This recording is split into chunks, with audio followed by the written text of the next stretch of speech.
Well, it's personal between me and you, and I'm going to do you some serious harm, you big stiff idiot. The untouchable True School Sports Empire proudly presents something the boxing game's been missing. Hey, what's going on? It's your boy BT, and I came here to talk some boxing with the thousands of True School Sports subscribers. Now, I don't know if you guys can see, I'm a little sweaty.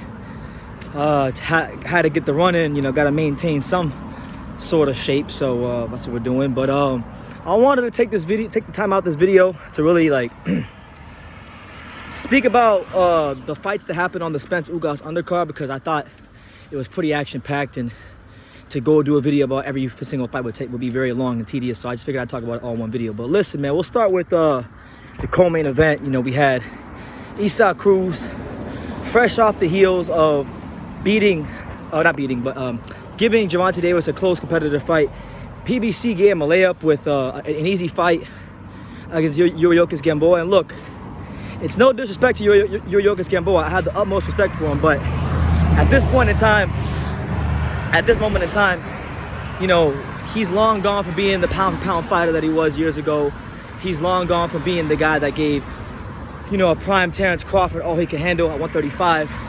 This guy's a shell of himself, and he's been a shell of himself for the last 5 years, going all the way back to 25. Robinson Castellanos, PBC has just been using him to recycle, opponents. He was supposed to fight Chris Colbert. I actually saw Gamboa spar for that fight at the Salah's gym, and he got hurt in camp. That fight got scrapped. We saw, Tank fight him, and that fight ended in a 12-round stoppage. Tank had one leg for most of that fight. And now you're talking about Isaac Cruz, who from the first round started landing that left hook. The first shot he landed wobbled Cruz, and it was the first of many devastating shots which would put the former gold medalist down on the canvas multiple times. So, I give Gamboa all the credit in the world. We can question a lot of things about Gamboa, but one thing I'll never question about Gamboa is his fighter spirit and his heart, because he had every reason to look for an out, and he didn't, and he gets respect from me from that. But we can't ignore the obvious, which is that he is not fit to fight top young level opposition. Now, I heard through the grapevine that they're looking at Raul Valenzuela, matching up Raul Valenzuela next with Gamboa, which I just think is disgusting, because 5 years ago he was washed up. He's washed up now, and I'm not saying these things to be harsh or overly critical of Gamboa, but I hate to see fighters that were as good as him back in the day continue to fight on way past their expiration date, if you know what I'm saying. He had a great career. He's got not a damn thing to be ashamed of. Hang him up and look for the next phase of your career, of your life, really. For Isaac Cruz, this fight didn't really tell me a whole lot. It was a mismatch of every proportions. Cruz has been barking a lot about Ryan Garcia. I don't really care if it happens or not. I just want to see Gamboa stop boxing, because it's getting very, very sad. So that was the co-main event. The fight before that, we had the aforementioned Raul Valenzuela taking on another guy who probably shouldn't be boxing anymore, in El Bandito Vargas, Francisco Vargas. And there really isn't much to dissect. Raul hit him with a big ass overhand left in the first round, and that looks like it should be the end of his career as well. But Bandito, he had a great career, was WBC champion, gave us multiple fight of the year and fight of the year candidates. Another guy that really has not a damn thing to be ashamed of. And honestly, look, PBC, the matchmaking is is very atrocious, and if we're looking to really find out who's who in the sport, in these weight classes, why don't you guys match up some young guys? Why don't you guys match up Raul Valenzuela versus the Ghost, Frank Martin? That's the kind of fight I want to see. Two very, very skilled young southpaws, both undefeated. These are the fights that are going to tell us more than, fighting you guys like Gamboa and Vargas. So, yeah, man, I'm not really too happy about the matchmaking. Credit to Rayo, was his first former world champion in his 12th or 13th fight, and he dealt with him really, really well. So I would like to see a good young prospect versus another good young prospect You know, Valenzuela versus him, make it happen. Who else do we have on the card? We had Brandon Lee, you know, a top prospect at 140.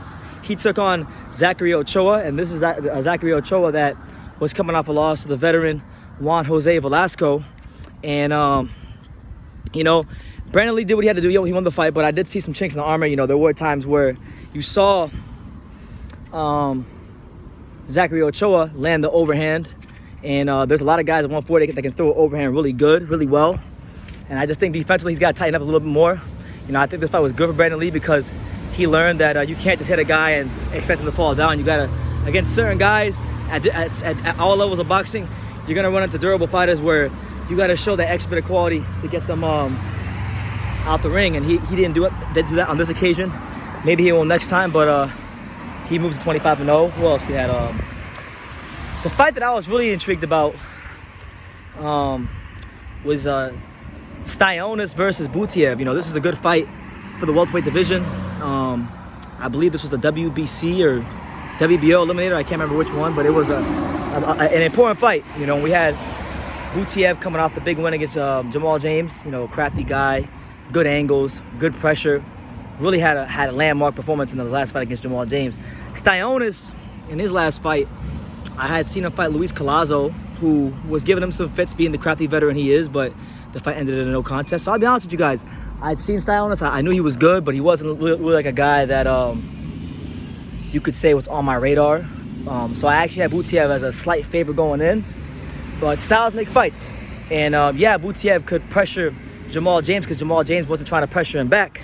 But Stanionis is a brick house. His punches, when they land, have a different sound effect to them.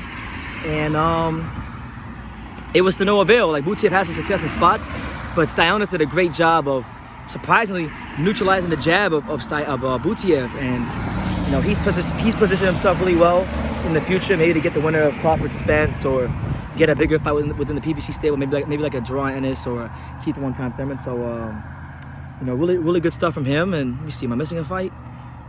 I don't think I really missed any fights. If I did, let me know. But that's just my thoughts on the whole card as a whole. Undercard was good.